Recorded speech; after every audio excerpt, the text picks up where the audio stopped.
Assalamualaikum warahmatullahi wabarakatuh. Perkenalkan, nama saya Pak Antoni. Saya dari kampus Universitas Dian Nusantara Manajemen. Hari ini saya akan bicara masalah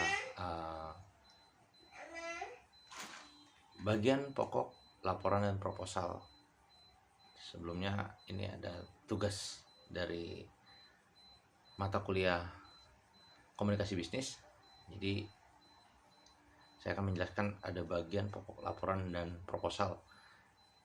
Jadi sebelumnya di dalam bagian dan pokok laporan proposal itu ada namanya pendahuluan, kemudian ada yang kedua itu ada namanya tubuh dan body dari teksnya tersebut, kemudian ada namanya penutup.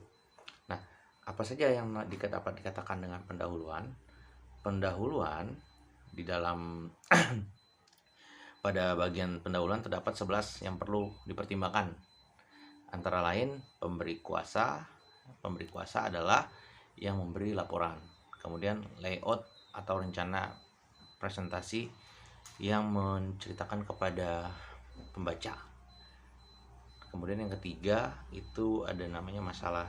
Biasanya didefinisikan di awal pendahuluan bab itu sebelum pernyataan mengenai maksud dan tujuan laporan. Yang keempat, maksud penulisan harus tampak pada bagian pendahuluan. Dan yang kelima, itu ada ruang lingkup berkaitan dengan luas cakupan. Nextnya yang keenam, itu ada metodologi mengacu pada metode pengumpulan. Pengumpulan apa? Pengumpulan informasi.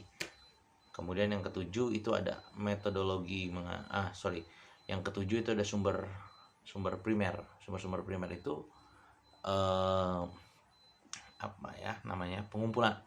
Sumber primer itu meliputi publikasi majalah, jurnal, surat kabar, contohnya seperti itulah.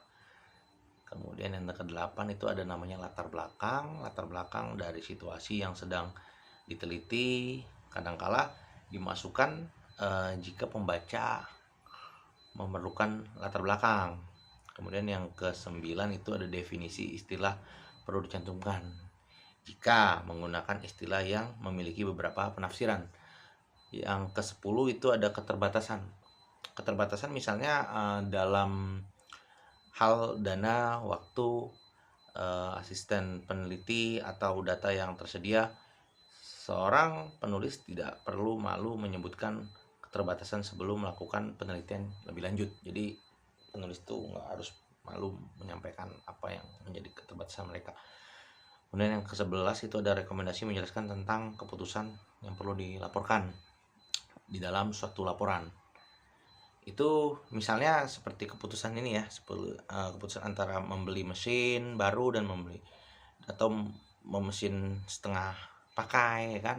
Itu jadi rekonstruksi karyawan. Nah, itu perlu sekali pertimbangannya, memberi uang pesangon, menambah perangkat lunak. Contohnya.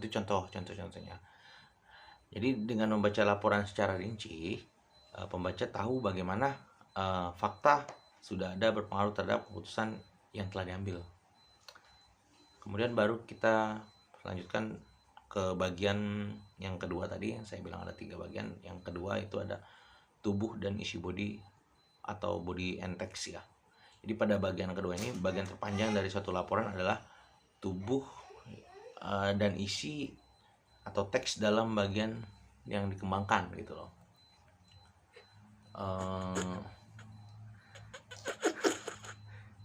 Yang penting secara rinci, penulisan laporan bisnis baik harus mencakup temuan, fakta yang penting, yang relevan, serta membuang hal-hal yang tidak perlu dan tidak relevan dengan maksud penulisan laporan tersebut. Jadi kalau kita dalam menulis isinya dalam tubuh dan isi itu, jadi maksudnya body dan teks itu kita kalau yang tidak perlu seperti hal-hal yang tidak penting tidak perlu kita masukkan. Kemudian kita lanjut yang ketiga itu ada namanya penutup ya. Jadi di bagian penutup ini berfungsi untuk merangkum laporan secara menyeluruh. Jadi melampirkan laporan secara menyeluruh maksudnya mengambil kesimpulan kita.